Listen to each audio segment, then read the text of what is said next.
यात्रियों की संख्या आम दिनों से काफ़ी अधिक रही और उसी के मद्देनज़र रेलवे ने नियमित गाड़ियों के अलावा 4 विशेष गाड़ियों का परिचालन किया। कुछ समय के लिए वहाँ पर यात्रियों की संख्या काफ़ी अधिक हो गई थी और जिसके चलते वहाँ पर भीड़ अधिक हो गई और कुछ लोगों के बेहोश होने की सूचना हमें प्राप्त हुई है। रेल सुरक्षा बल और राज्य के रेल पुलिस के लोगों ने जो लोग बेहोश हुए उनको स्थानीय अस्पताल ले गए हैं और बाकी अभी सिचुएशन कंट्रोल में है। कुछ देर के लिए हम लोगों ने एंट्री भी रोकी थी स्टेशन पर और यात्रियों से अनुरोध किया था कि कृपया सर्कुलेटिंग एरिया में रहें ताकि जब गाड़ियों का प्रबंध जैसे जैसे होगा वैसे वह अपने गंतव्य स्थान की ओर जा सके।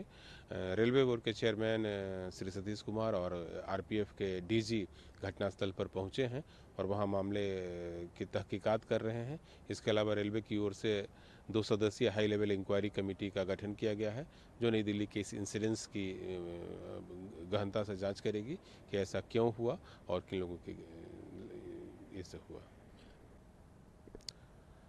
शाम में हमें सूचना प्राप्त हुई, आज सैटरडे का दिन है और कल संडे है, छुट्टी का दिन है, तो प्रयागराज जाने वालों यात्रियों की संख्या में काफ़ी वृद्धि देखी गई स्टेशन पर और उसी के मद्देनज़र हम लोगों ने स्पेशल गाड़ियों जो कि अतिरिक्त संख्या में थी, जो अनाउंस्ड के अलावा थी, उनको चलाने का फैसला किया और उसी क्रम में चूँकि शाम में कई महत्वपूर्ण गाड़ियाँ प्रयागराज क्षेत्र के लिए जाती है और उस ओर के लिए जाती है, तो उसी समय ये ज़्यादा संख्या में लोग वहाँ पर आए और जितना आए मतलब उन नियमित गाड़ियों में जितने लोग जा सकते थे उससे ज़्यादा संख्या में यात्री आए।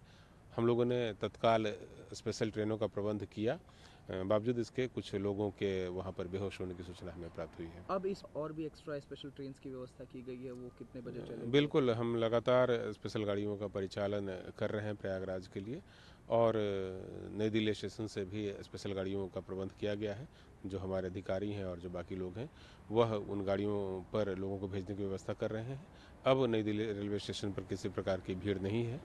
जिनको भी जाना था उन सबको स्पेशल ट्रेनों से और नियमित गाड़ियों में बैठा करके उनके गंतव्य तक प्रस्थान कराया जा चुका है। सर, क्या कोई पहले इनपुट नहीं थी कि आज सैटरडे है, कल संडे है, तो प्रयागराज जाने वालों की यात्रियों की भीड़ की संख्या बढ़ सकती है या फिर जनरल टिकट्स की संख्या ज़्यादा आ सकती है, तो उसको लेकर के व्यवस्था की गई हो भीड़ को मॉनिटर करने के लिए या फिर स्पेशल ट्रेन्स की? नहीं, शाम में टिकट विंडो की निगरानी हम लोग करते हैं, उस समय ऐसा कोई ज़्यादा रश जो है वो टिकट विंडो पर नहीं था और उसी के आधार पर आकलन किया जाता है कि कितने लोग जाने के लिए हैं। तो जो लोग पहुँचे प्लेटफॉर्म पर उनकी संख्या जो है वो ज़्यादा थी। टिकट विंडो पर वैसी भीड़ नहीं देखी गई थी, इसीलिए जो स्पेशल ट्रेन्स हैं वो तत्काल प्रबंध नहीं किया गया। लेकिन बाद में जब हम लोगों ने देखा कि प्लेटफॉर्म पर यात्रियों की संख्या ज़्यादा हो गई है तो फिर स्पेशल गाड़ियों का प्रबंध किया गया और उनको उनके गंतव्य तक भेजने की व्यवस्था की गई। अभी तक क्या इनपुट आ रहा है सर? अब सिचुएशन पूरी तरीके से नॉर्मलाइज है, अब गाड़ियों का परिचालन सामान्यतः शुरू हो चुका है वहाँ पर? नई दिल्ली स्टेशन पर सारी दिशाओं के लिए अब सामान्य रूप से गाड़ियों का परिचालन किया जा चुका है। स्थिति पूरी तरह से कंट्रोल है। आरपीएफ, जीआरपी सभी सुरक्षा बल वहाँ पर मौजूद है और किसी प्रकार की कोई व्यवधान जो है वो परिचालन में नहीं है।